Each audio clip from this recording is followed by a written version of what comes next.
We went to the site to repair the drive shaft of the Amphibious Backhoe. Even though the weather was hot, we persevered with the task. Life is really hard with a small salary. You have to endure the hardships and fatigue for your family.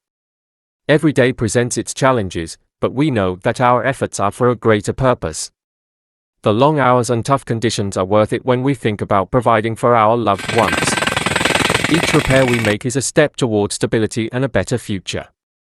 Despite the sweat and exhaustion, there's a sense of pride in what we do. We support each other and push through the difficulties together.